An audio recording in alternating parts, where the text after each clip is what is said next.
Praise the lord. ఈరోజు దేవుని వాక్యము, వారొక నివాసపురము చేరునట్లు చక్కని త్రోవను ఆయన వారిని నడిపించెను. కీర్తనల గ్రంథము 107వ అధ్యాయము 7వ వచనము.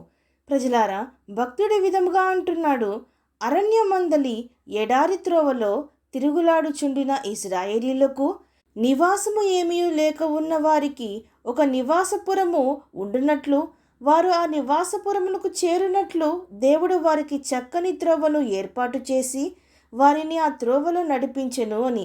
ప్రజలారా, ఇశ్రాయేలీయులు బానిస బ్రతుకులో నుండి అనగా ఐగుప్తు నుండి విడిపింపబడి దేవుడు వాగ్దానము చేసిన కనాను దేశమునకు చేరటము ఒక సాదృశ్యముగా ఉన్నది.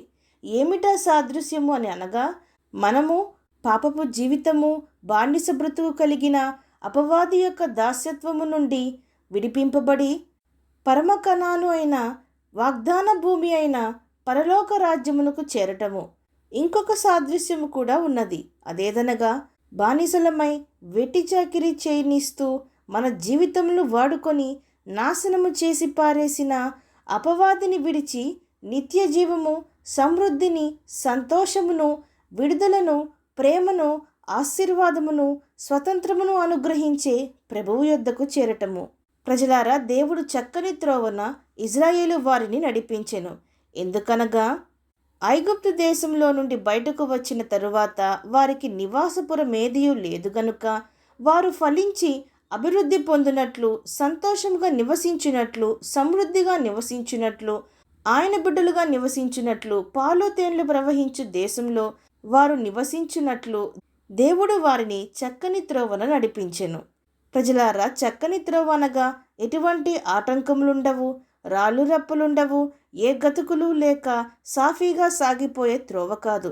చక్కని త్రోవ ఏదనగా దేవుడు చూపించిన మార్గము. దేవుడు వాగ్దానము చేసిన ప్రదేశమునకు, ఆ గురిని చేరుటకు దేవుడు ఏర్పరిచిన ఆయన ప్రణాళికలతో, ఆయన తలంపులతో, ఆయన చిత్తంతో ఏర్పాటు చేసిన మార్గము. అలాగునని ఏ శోధనలు, ఏ ఆటంకములు లేక ఇజ్రాయేలు వారు కనాను దేశమునకు చేరిపోయినా లేదే. ఎన్నో శోధనలు, ఎన్నో యుద్ధములు, శత్రువుల ద్వారా ఎన్నో ఆటంకముల మధ్య వారు వెళ్ళిరి.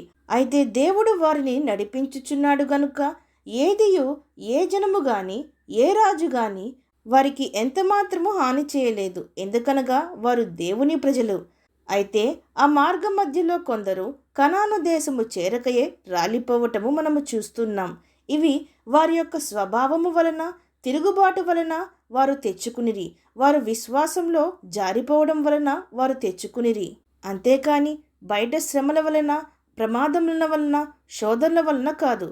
ప్రజలారా, మనము కూడా పరమరాజ్యము చేరుటకు క్రీస్తు ప్రభువు అని చక్కని త్రోవను, మార్గమును తండ్రి మనకు దయచేసెను గనుక ఆ మార్గంలో వెలుచున్నప్పుడు, ప్రభువును వెంబడించుచున్నప్పుడు వచ్చే ప్రతి ఆటంకమును, పోరాటమును ఎదుర్కొని క్రింద పడినను మరలా తిరిగి లేచి ఆయన యొద్దకు, ఆయన మార్గంలోనే పరుగుడుదాం.